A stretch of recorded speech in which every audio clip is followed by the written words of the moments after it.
in respect to the Tea Party movement. Beautiful movement. You know what? Everybody here today supporting John McCain, we're all part of that Tea Party movement. Because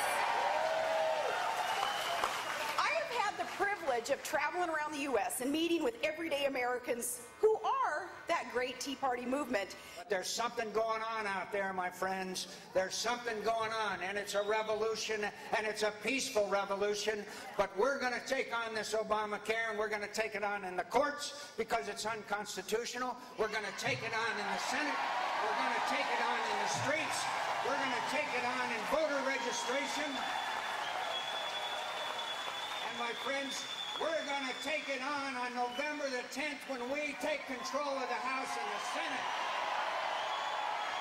Well, there you have it, last Friday. McCain and Palin together again. Who are they taking the country back from exactly? Well, listen to Glenn Beck, and he lays it out clearly, night after night. The whole country's fallen victim to a massive, organized left-wing conspiracy. Richard Cloward, Francis Fox-Piven. They are authors of the Cloward-Piven strategy. Something else to remember is that this isn't some conspiracy theory that we're tossing out here. They wrote about collapsing the economy and how they plan to do it in an article they co-authored in the 1960s, Mobilizing the Poor, How It Could Be Done. 6 months later, published in The Nation under the title, The Weight of the Poor, a strategy to end poverty. Well, what is this strategy and who's involved? Well, do you remember on this program over the summer, the tree? Cloward and Piven. They're using the same tactics, fear and intimidation of SDS.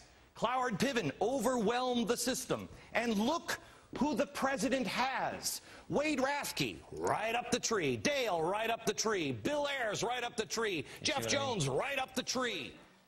Well, so there you have it, a huge left-wing conspiracy that has conspired to destroy the economy, elect Barack Obama, and so much more. With us to try to fill us in on what seems like a kind of upside-down world, senior editor of The Nation magazine, Richard Kim. Richard, you wrote about this Cloward-Piven conspiracy this week. First off, why did you think it was important enough to focus on? Well, it's sort of become the Tea Party's meta-narrative of why Barack Obama is in power and what they intend to do. And you know, Glenn Beck has done 28 different programs on it.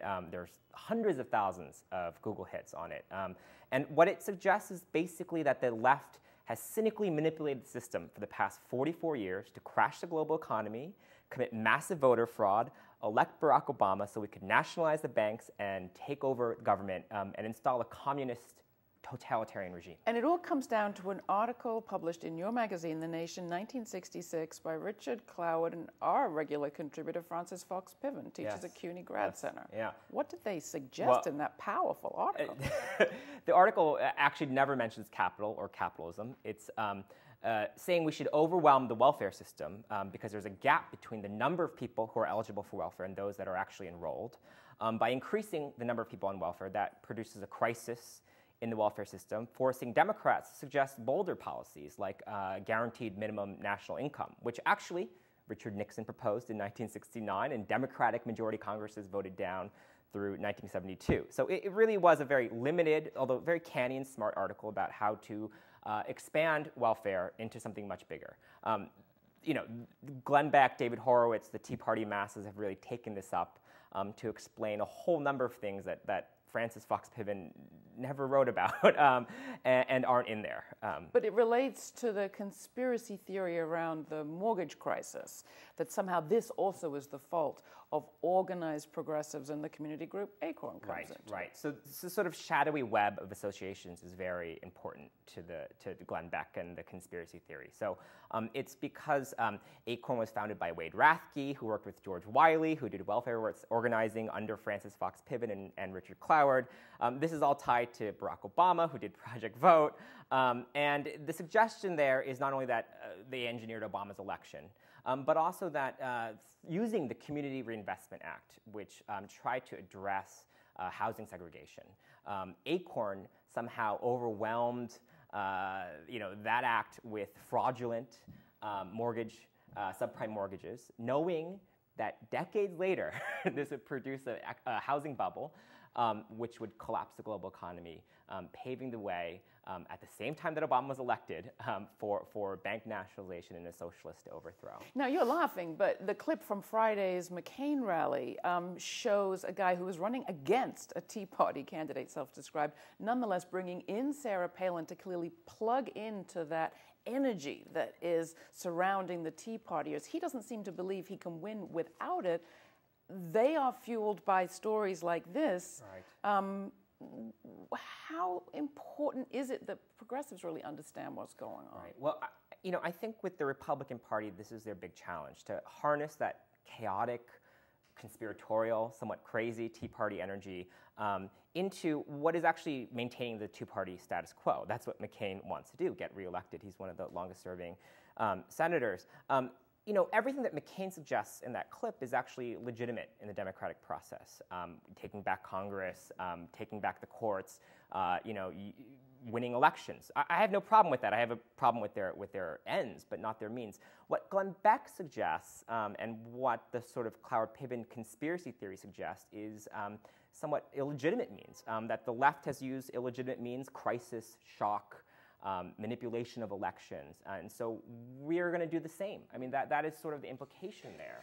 It comes back down also to those who have enrolled people of color and young people and new voters into the system as being somehow the enemy, that this is the insidious plot that will steal our democracy.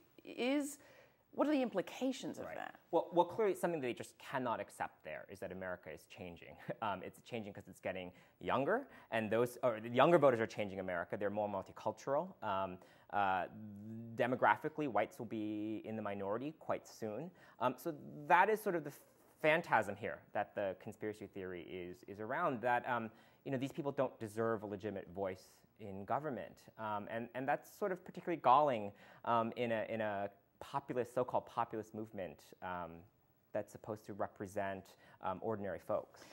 Frank Rich, writing in the New York Times this week, talked about a existential reordering and kind of suggested that this is the same sort of thing that the country felt in 1964. It got over it, moved on.